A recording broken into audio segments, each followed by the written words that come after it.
Well, I'm joined now from Washington by Andrew Miller from the environmental advocacy group Amazon Watch, and Helen Willets is here in the studio from BBC Weather to talk about the implications of deforestation on the weather. But Andrew, to you first of all in Washington, we were hearing there that the pace of deforestation had slowed since the 90s, but has again started to accelerate. Why and how worrying is that for someone like yourself? Well, obviously, Brazil does deserve credit for having reduced deforestation from spikes that were happening in the mid-90s and then again in the mid-2000s. So I think the government does deserve credit there. But yes, of course, the renewed increase in deforestation is a major concern. Obviously, the report that we just heard or saw focused a lot on illegal deforestation, and that's an area where obviously the government needs to put more effort and needs to be fighting corruption that's happening and needs to be fighting the illegal logging that's happening, and that requires resources, it requires political will.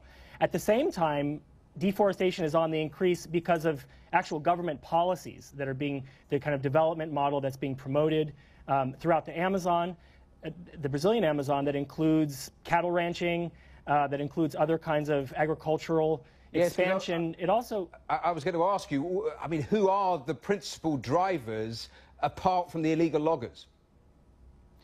The principal drivers, the agriculture is obviously huge business within Brazil.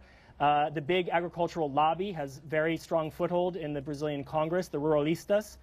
And so, they're pushing a lot of legislative changes also, which are really putting the Amazon at risk, and also the people who live in the Amazon. And this is a very important point, primarily the indigenous peoples in the Brazilian Amazon and other parts of the Amazon. It's understood, and academic research is showing that they really are the best defenders of the lands. And so a really important solution to all of this is to strengthen the territorial rights, the land claims of indigenous peoples, and strengthen the protection of their rights. Unfortunately, one of the things we're seeing in Brazil is that indigenous peoples and their territories are very much under attack. Now, the ranchers that you were mentioning, it's interesting when you talk to them, there's sometimes an assumption that there'll be future amnesties. Just briefly on this point, why do they think that? Well, they think that because the forest code that was recently passed in 2012 effectively offers an amnesty for past deforestation. And so as much as the Ruralista bloc continues to change the laws, to weaken the environmental protections and the protections of indigenous territories, people can assume that, yes, there will be amnesties in the future. It's also the case that the actual enforcement of the laws, the fines, only roughly 1% of the fines that are levied against illegal, deforestation, legal or otherwise, are actually collected. And so there's a real climate of impunity around Brazil, and that is going to require quite strict will on the part of the government to enforce the laws. Well, I'll come back to that point in a moment, but let me bring Helen back in. You could hear the concerns there from Andrew at the deforestation, the reasons for it, but just take me through the knock-on effect all of that actually has on the weather, because there is a really clear effect, isn't there? Well, the Amazon, like any other forest and river around the world, acts like a pump for the water in the atmosphere, how we get our rain, if you like, and it channels the moisture via the rivers, and the trees then suck up that moisture and allow the water vapour back into the atmosphere by transpiration, it's called. So if you change the distribution of the trees, effectively you're disturbing that water cycle, and that can therefore potentially alter the weather patterns, where we see the rain and where we don't see the rain. And we're seeing pictures there of the drought. So many fundamentals are changed as the pace of deforestation changes.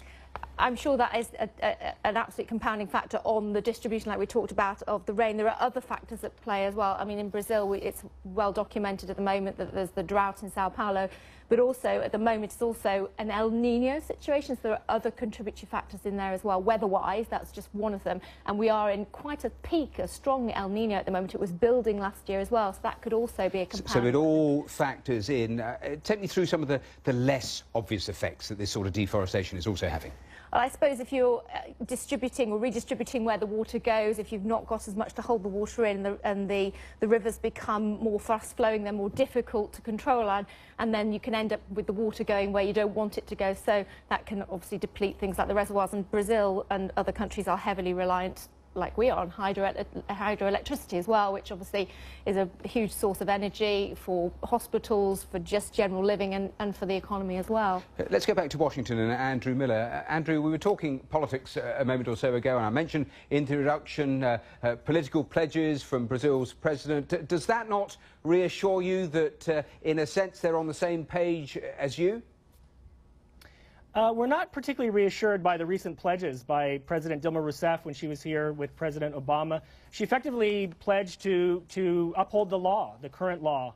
And what Brazil needs and what the world needs in terms of combating climate change are incredibly ambitious plans.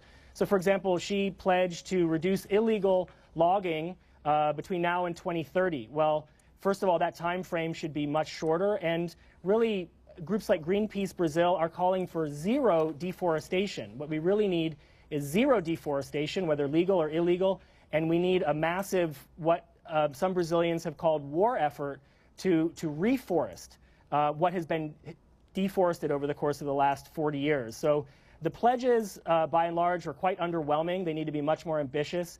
One interesting discussion that happened here in Washington was the discussion about renewable energies. And as was just mentioned, in Brazil, their renewable energy matrix, what they call renewable, is heavily reliant on large hydro dams. But those are also very problematic from environmental perspective, from a climate perspective, and also from in terms of the social effects on local communities, on indigenous peoples.